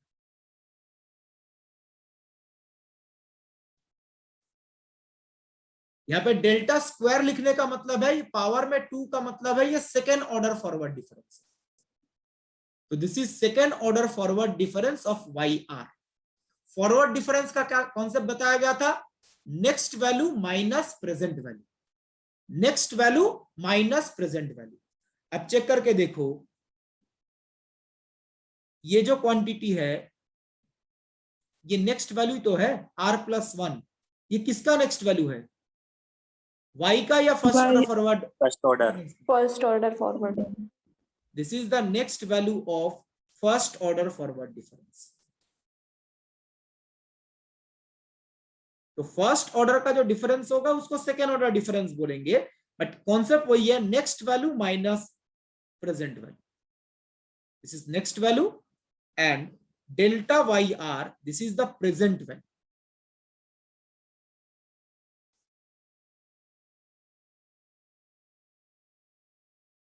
The present value of second order forward difference.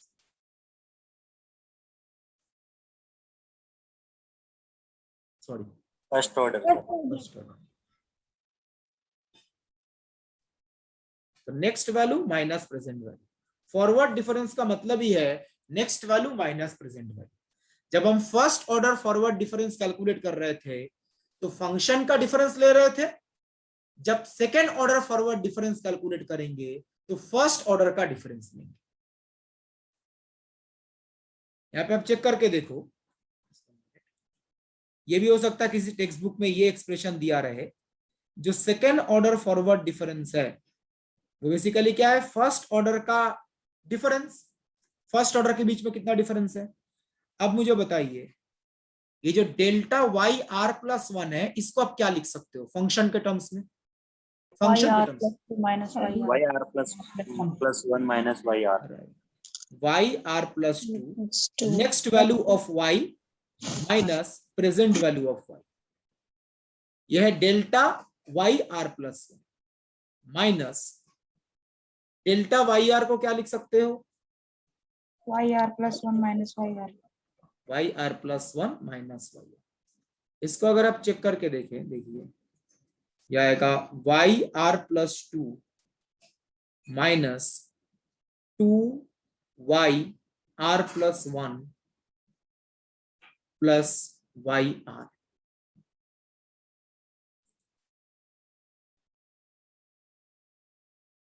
तो जो सेकेंड ऑर्डर फॉरवर्ड डिफरेंस है, सेकेंड ऑर्डर फॉरवर्ड डिफरेंस क्या है, फर्स्ट ऑर्डर फॉरवर्ड डिफरेंस के बीच में जो डिफरेंस है वही है. इसको फंक्शन के फॉर्म में आप ये भी लिख सकते हो. ठीक है, आप एक चीज नोटिस करो, सेकेंड ऑर्डर फॉरवर्ड डिफरेंस किसका कैलकुलेट कर रहे थे, वाई आर का. Second order forward difference y r का, तो क्या क्या आया, y r plus one, y r plus two. ऐसे अगर कोई पूछ लेता है अगर थर्ड ऑर्डर कैलकुलेट करें तो फंक्शन के टर्म में क्या आएगा, क्या क्या टर्म्स आएंगे बता सकते हैं थर्ड ऑर्डर में. Y r plus two minus y r plus two, y plus y r plus three तक आएगा. Y r plus three, y r plus two, y r plus one, y r. Second order था तो are plus to तक आया था. Third order है तो are plus one तक आएगा, आर प्लस थ्री तक आएगा.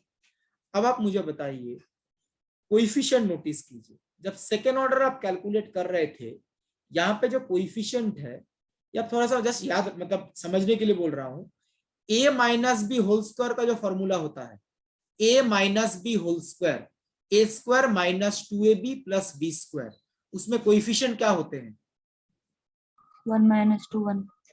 1 माइनस 2 1. तो देखिए 1 माइनस 2 1. तो सेकेंड ऑर्डर में अगर a minus b whole square इस टाइप का है तो थर्ड ऑर्डर में क्या आएगा, a minus b whole cube आना चाहिए. ठीक है, a माइनस बी के होल क्यूब के फॉर्मूले में क्या क्या आता है कोएफिशिएंट, 1 3 माइनस 3 1.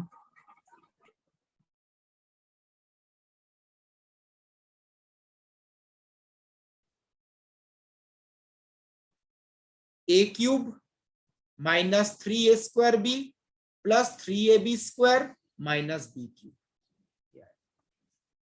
अगर ये फोर्थ ऑर्डर डिफरेंस होता तो a minus b whole to the power 4. Basically जो बाइनोमियल एक्सपेंशन होता है ना, उसके जो कोएफिशिएंट्स है, बाइनोमियल एक्सपेंशन में जो कोएफिशिएंट्स आते हैं, a minus b whole square, second order है तो a minus b whole square, third order है तो a minus b whole cube, fourth order होगा तो a minus b whole to the power 4. ये ध्यान रखिएगा. पहले क्या करना है, सेकेंड ऑर्डर फॉरवर्ड डिफरेंस है तो y r प्लस टू तक आएगा, r plus two, r plus one, r. अगर थर्ड ऑर्डर फॉरवर्ड डिफरेंस है तो r प्लस थ्री तक आएगा, r plus three, r plus two, r plus one, r. पहले तो ये टर्म लिख दीजिए. सेकेंड ऑर्डर फॉरवर्ड डिफरेंस है तो कोएफिशिएंट किस फॉर्मेट के होंगे? a minus b whole square के फॉर्मूले में जो कोएफिशिएंट होते हैं 1 माइनस 2 1। और जब थर्ड ऑर्डर फॉरवर्ड डिफरेंस होगा तो a minus b whole cube के फॉर्मूले में जो होते हैं a क्यूब, तो इसमें 1 आएगा, माइनस 3a स्क्वायर बी, तो minus 3 plus 3ab square plus 3 minus b cube minus 1। तो ये कैसे लिखा जा रहा है? क्लियर है एवरीवन? Yes sir. ठीक है, बाइनोमियल एक्सपेंशन का जो कोएफिशिएंट्स है वही है। तो ये जो फॉरवर्ड डिफरेंस हमने डिस्कस किया, first order, second order, third order, इनको यूज करके फॉरवर्ड डिफरेंस टेबल कैलकुलेट किया जाता है। अब ये फॉरवर्ड डिफरेंस टेबल का यूज क्या है? जैसे मैंने बोला इंटरपोलेशन टेक्निक हम डिस्कस करेंगे ना, तो इंटरपोलेशन टेक्निक में ये फॉरवर्ड डिफरेंस टेबल कैलकुलेट करना पड़ता है। क्या है ये? This is the forward difference table. यहाँ पे जो नोटेशंस यूज किए गए हैं ना, ये स्टैंडर्ड नोटेशंस है जो इंटरपोलेशन टेक्निक में यूज किए जाते हैं। देखिए, x के वैल्यूज हमने यहाँ पे 5 लिए हैं, x0 to x4, x0, x1, x2, x3, x4, x0 to x4। इसको आप xn तक ले सकते हैं, टेबल उतना ही बड़ा हो जाएगा। तो यहाँ पे 5 डेटा पॉइंट्स लिए गए हैं x0 to x4। और क्या बताया गया था? x के जो कंसेक्यूटिव वैल्यूज हैं उनके बीच में डिफरेंस इक्वल है ना, इक्वली स्पेस्ड थे। तो आप देखिए x0, x1 इनके बीच में गैप कितना है, डिफरेंस कितना है? h। तो x0 को आप लिख सकते हो x0 प्लस h, x2 को लिख सकते हो x0 plus 2h, x3 x0 plus 3h। ऐसे अगर xn आता है, xn तक लिखा गया था ना पहले, xn इक्वल टू क्या होगा? x0 plus NH। x0 plus nh। बस equally spaced values of x लिए गए, xn equal to x0 plus h। ठीक है ना। जो y है इसका कोई y का values y0, y1, y2, y3, y4। इसको आप क्या लिख सकते हो? y0 is f of x0, y1 is f of x0 plus h, ऐसे आप बाकी लिख सकते हो। ठीक है, तो ये नोटेशंस जो है ये थोड़ा ध्यान रखिएगा, ये स्टैंडर्ड नोटेशंस है जो इंटरपोलेशन टेक्निक में यूज किए जाते हैं। अब फर्स्ट ऑर्डर फॉरवर्ड डिफरेंस किसको बोला गया था? फंक्शन के वैल्यूज में जो डिफरेंस है वो फर्स्ट ऑर्डर फॉरवर्ड डिफरेंस है।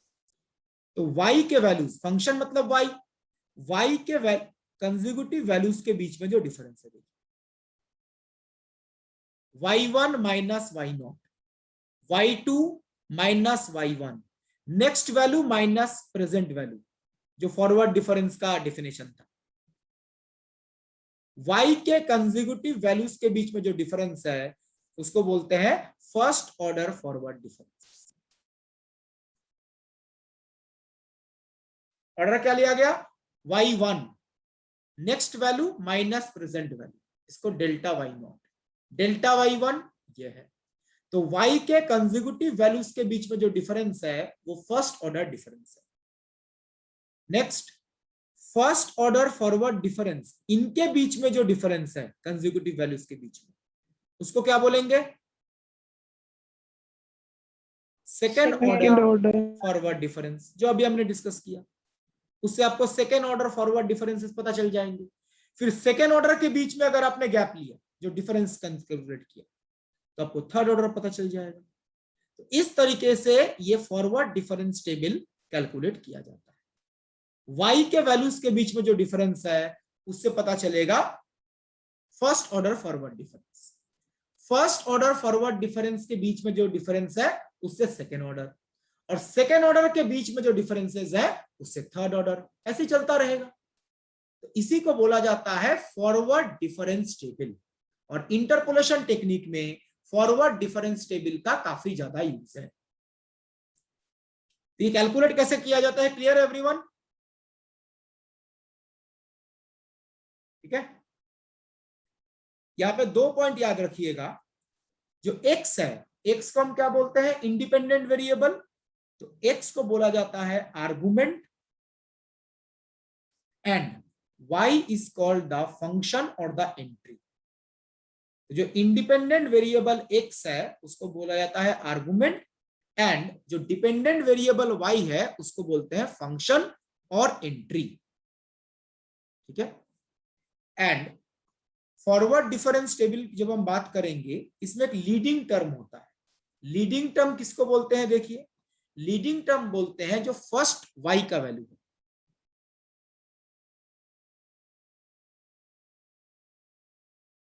y का फर्स्ट वैल्यू है ना y नॉट, उसको बोलते हैं leading term.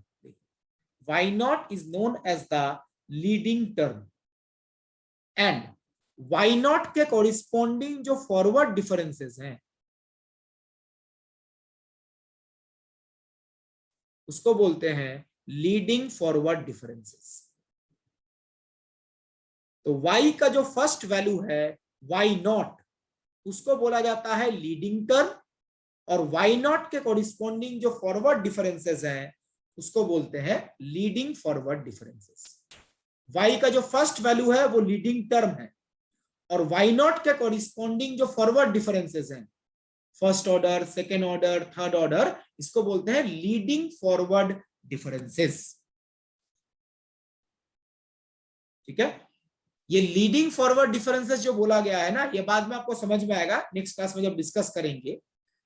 Forward difference table कहां पे यूज किया जाता है? इंटरपोलेशन टेक्निक में। इंटरपोलेशन टेक्निक में ये जो लीडिंग टर्म्स है और लीडिंग डिफरेंसेस है इन्हीं का यूज किया जाता है। इंटरपोलेशन टेक्निक में जो लीडिंग टर्म है y नॉट और जो लीडिंग डिफरेंसेस हैं delta y naught, delta square y naught, इन्हीं का यूज किया जाता है। This is leading term and these are leading forward differences. एक चीज और बता देते हैं, r जो है, बिकॉज ये थोड़ा सा याद रखना जरूरी है, r कहां से कहां तक वेरी करता है? फर्स्ट ऑर्डर के लिए 0 to n-1। n-1। इस केस में n कितना है? 4 है, तो n is 4 in this case. तो फर्स्ट ऑर्डर फॉरवर्ड डिफरेंस में कहां तक जाएगा ये? 0 to 3। 0 to 3, n-1 तक। सेकेंड ऑर्डर फॉरवर्ड डिफरेंस में पीछे लिख देता हूं, सेकेंड ऑर्डर फॉरवर्ड डिफरेंस में r कहां से कहां तक जाएगा? 0 to 2। In general 0 to 2। n-2। n-2। Third order forward difference में 0 to n-3। n-3। ऐसा भी याद रख सकते हो कि r कहां से कहां तक जाता है जब आप फॉरवर्ड डिफरेंसेस कैलकुलेट करते हैं। तो अब देखिए, सेकेंड ऑर्डर फॉरवर्ड डिफरेंस में r होता है 0 to n-2। n यहाँ पे 4 है, तो r का value 0 to 2।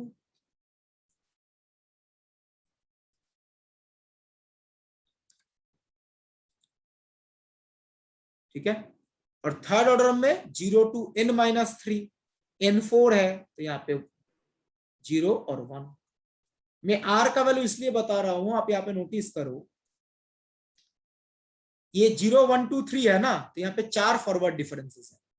0 1, look at the pointer, r का वैल्यू 0 1 2 3 है, तो delta y r 0 1 2 3। Second order में r का वैल्यू क्या है? 0 1 2। देखिए 0 1 2। थर्ड ऑर्डर में r का वैल्यू 0 1 है। देखिए 0 1। r के जितने वैल्यूज होंगे ना उतने ही फॉरवर्ड डिफरेंसेस आएंगे। जैसे यहाँ पे r के 4 वैल्यूज हैं, तो 4 फर्स्ट ऑर्डर फॉरवर्ड डिफरेंसेस।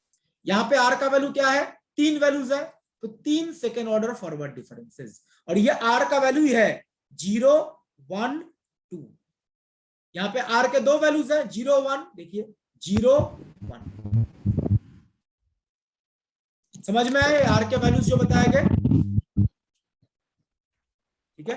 ये जब ये आप नोटेशन यूज करेंगे ना तो आपको लिखने में आसानी होगी। ये r के वैल्यूज अगर आप पहले से डिसाइड कर देते हैं।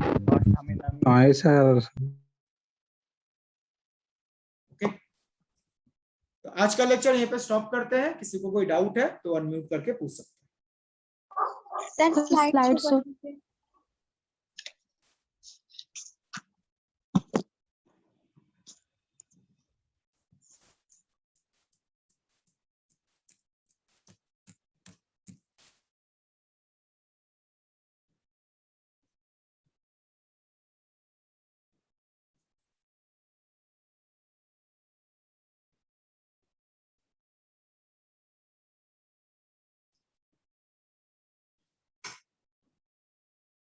Hello sir.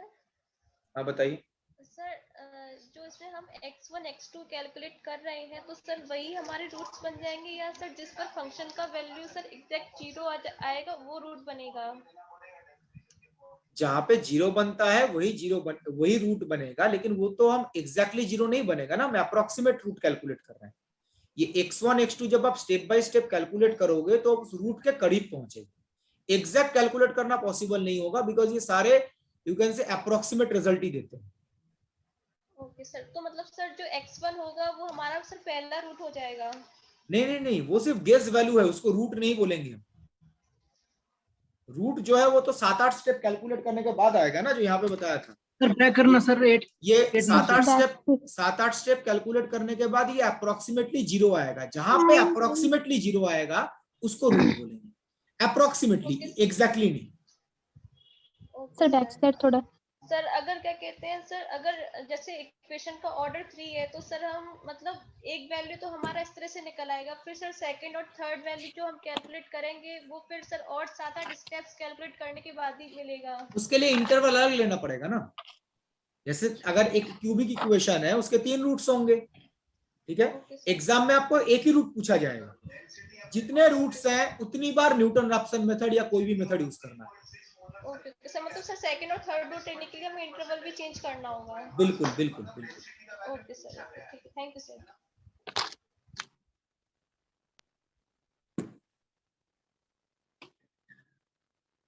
Sir back slide कर दीजिएगा थोड़ा।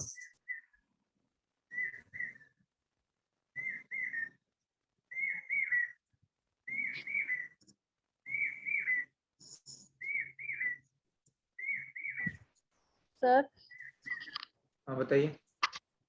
हम जैसे डिफरेंट मेथड्स यूज कर रहे हैं रूट निकालने के लिए, इनका मतलब सेकंड थर्ड डेसिमल प्लेस पे डिफरेंस आती होगी वैल्यू, वैसे तो सेम आती है बेसिकली सेकंड थर्ड डेसिमल में डिफरेंस आता, लेकिन वो भी नंबर ऑफ स्टेप पे डिपेंड करता है।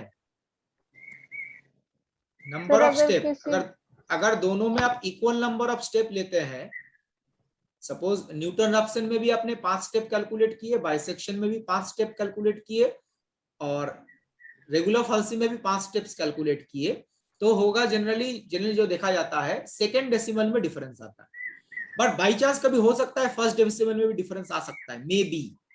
नॉर्मली नहीं आता बट मे बी आ सकता है। ऐसे डायरेक्ट क्वेश्चन आता है और ऑप्शन में काफी ज्यादा वेरिएशन है, तो हम कोई भी मेथड लगा सकते हैं अगर नाम मेंशन हो। देखिए ये तो नहीं, ये तो ऑप्शन पे डिपेंड करता है, ऐसे तो हम, ठीक है, नहीं मेंशन किया रहेगा, डोंट वरी, मेंशन किया रहेगा। नहीं सर, जैसे ऑप्शन है, हेलो, हाँ बताइए। ऑप्शन है 1 2 3 4, तो उसमें लगा सकते हैं क्योंकि उसमें तो डेसिमल प्लेस तो चेंज ही हो रहा है, मतलब डेसिमल से आगे वाला चेंज हो रहा है। आप मुझे एक चीज बताओ, अगर ऑप्शन आपका 1 2 3 4 है तो ये सब क्यों कैलकुलेट कर रहे हैं? डायरेक्ट फंक्शन में पुट कर दो। नहीं मतलब सर, नहीं, अगर बोला अगर 1 2 3 4 आया तो इक्वेशन में पुट करके देख लो कौन सा सेटिस्फाई कर रहा है, ये सब लिखने की क्या जरूरत है? हाँ सर, मतलब मैं वैसे कह रही हूँ कि अगर डेसिमल वाली नहीं होके आगे वाली वैल्यू चेंज है तो हम कोई भी मेथड लगा लें। देखिए मैं ये जनरल बोलना सही नहीं होगा, ये इक्वेशन पे डिपेंड करेगा, ठीक है, इक्वेशन पे डिपेंड करेगा ये। सर फिर हम वही मेथड अप्लाई करेंगे। मे बी पॉलिनोमियल में मैच कर जाए, मे बी, वो भी मैच ये चेक करना पड़ेगा, मे बी पॉलिनोमियल में मैच कर जाए, बट ट्रांसेंडेंटल इक्वेशन में मैच नहीं कर सकता, जरूरी सर नहीं। इसमें तो दिया हुआ रहता ना इस मेथड से। बिल्कुल मेथड दिया रहेगा, उसके बारे में चिंता मत कीजिए। सर ये जो डिफरेंट टेक्निक नंबर स्लाइड एक बार फिर बेसिकली है ना, क्वेश्चन पता है क्या पूछा जाएगा? क्वेश्चन में आपको रूट नहीं पूछा जाएगा, क्वेश्चन में पूछा जाएगा 2 स्टेप के बाद गेस वैल्यू बताइए कितना होगा। अब मान के चलिए क्वेश्चन में न्यूटन रैप्सन बोला गया है, न्यूटन रैप्सन में 2 स्टेप के बाद जो गेस वैल्यू आएगा, बाइसेक्शन में तो वो सेम गेस वैल्यू नहीं आएगा ना, तो आपका आंसर गलत हो जाएगा। एक एग्जाम में एग्जैक्ट रूट नहीं पूछा जाएगा, बोला जाएगा 1 स्टेप के बाद गेस वैल्यू कितना होगा, 2 स्टेप के बाद गेस वैल्यू कितना होगा, और अलग अलग मेथड में अलग अलग गेस वैल्यूज आते हैं। तो जो मेथड मेंशन किया गया है वही यूज करना सही है। बाई चांस आपने कोई दूसरा मेथड यूज किया और उसमें बाई चांस आंसर मैच कर गया, उसका मतलब थोड़ी ना है वो सही तरीका है। ठीक है सर, अगर वो रूट अगर 2-3 स्टेप पे ही निकल गया तो? वो भी तो बोल रहा हूँ ना, वो तो इक्वेशन पे डिपेंड करता है, ऐसा जनरल तो नहीं बोल सकते कोई सबके लिए निकलेगा ही 2-3 स्टेप के बाद, वो तो इक्वेशन पे डिपेंड करता है।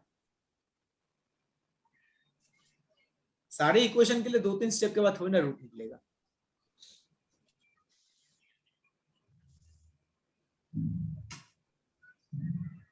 ठीक है सर, और ऐसा भी तो हो सकता है ना, अभी जैसे ऑनलाइन कैलकुलेटर अलाउड है, अब जो क्वेश्चन कर रहा है वो इनके पास तो कैलकुलेटर है, चलो ऐसे ऑप्शन देते हैं, आसपास देते हैं, देखते हैं क्या करते हैं, हो ही सकता है, कैलकुलेटर अलाउड है तो ऐसे दे सकते हैं, आसपास ऑप्शन दे दिया, ज्यादा डिफरेंस ना हो। हाँ बताइए। सर मैं ये पूछ रही थी कि जो हम ये डिफरेंट टेक्निक्स पढ़ रहे हैं सर, इनकी मतलब प्रैक्टिकल एप्लीकेशन जैसे हम कहीं यूज करते हो, ऐसे कोई एग्जांपल? ये बेसिकली चीजें जो है ये नहीं, ये इक्वेशन तो हम हर जगह पे सॉल्व करते हैं, यस डेली लाइफ में सॉल्व नहीं करते, बट रिसर्च में काफी ज्यादा यूज होते हैं इन सारी चीजों का। इक्वेशन यस सॉल्व सर, करना है जैसे वो रिट्विल रिफाइनमेंट होती है, उसमें भी शायद कोई ऐसा मेथड यूज होता है। इसमें सर वो हम पढ़ते हैं ना XRD एनालिसिस में, रिट्विल रिफाइनमेंट। देखो हो सकता है रिसर्च में ये सारी चीजें बहुत जगह पे यूज होती है, जो भी हम यहाँ पे पढ़े वहां पे हम मैनुअली कैलकुलेट नहीं करते, वहां पे प्रोग्रामिंग करते हैं। ठीक है, ये डिफरेंस होता है। Okay sir, thank you.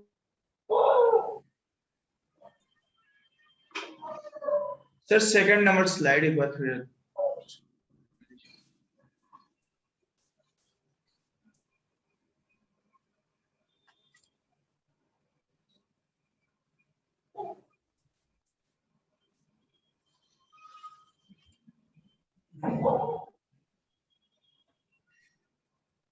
Okay sir, तो ठीक है, मैं मीटिंग एंड कर रहा हूँ। Thank you very much everyone. Thank you sir.